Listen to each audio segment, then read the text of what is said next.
Thank you, Mr. Chairman. Excellent hearing. A lot of important points. A couple just I want to emphasize. Mr. Mandia, I'll give you another analogy to use as well as Wayne Gretzky, and that is if all we ever did was lock our windows and robbers never had to worry about going to jail, there'd be a lot more robbers. I think deterrence is one of the most important parts of a national strategy, and frankly, it's one that really hasn't been very well developed in this country. And as you pointed out, I think it has to be declared. It has to be public. The adversary has to know what the capabilities are and that costs will be imposed. That leads me to a second point that I think Brad Smith mentioned, but we didn't really develop, and that is the importance of internationalizing this problem, and that is working with our allies, because we're not the only ones. I think you mentioned there was an attack on a French company by this same group. And to the extent that we have the international community and the establishment of some kind of international norms, red lines, guardrails, whatever you want to call them, then things like sanctions are much more effective. I want the hackers to not be able to go to Monte Carlo as well as Miami. So deterrence is key, and the international piece of it is also important. And then the final thing that I think that is come out today and very clearly is the importance of some kind of joint collaborative environment where there can be an easy and quick and efficient flow of information. Liability protection may be necessary, anonymizing the data may be necessary, but some kind of mandatory breach notification is also part of this package. All of these bills, all of these ideas, by the way, are part of the work that we're going to be doing on the Solarium this year, and I look forward to working with the members of this committee on things like the collaborative environment, breach notification, the international aspect of it. Let me ask a specific question. Mr. Mandia, do we need a central federal attribution office? It strikes me that attribution, the FBI has a piece of it, the NSA has a piece of it, maybe the CIA and somewhere else.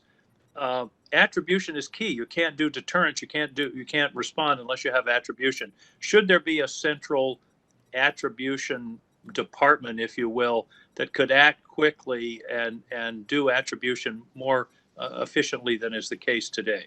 Well, I can say this, sir. I don't know if it needs to be a single committee or a single agency, but attribution is critical. And anytime I get to advise a head of state, it's very simple. If you don't know who did it, you can't do anything about it.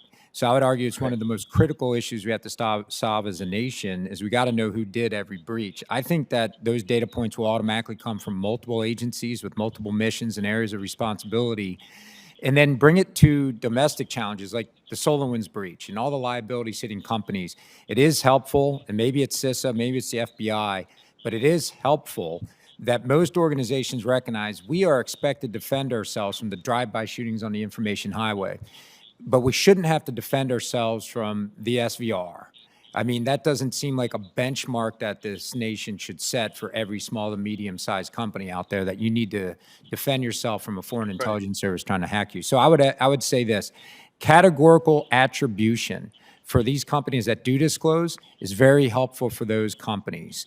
So in other words, if there was public attribution that said SolarWinds was compromised by a nation state, good enough, because it takes the wind out of the sails of all the plaintiff lawsuits that we all get when we get compromised and we tell the world about it. Thank you. Thank you.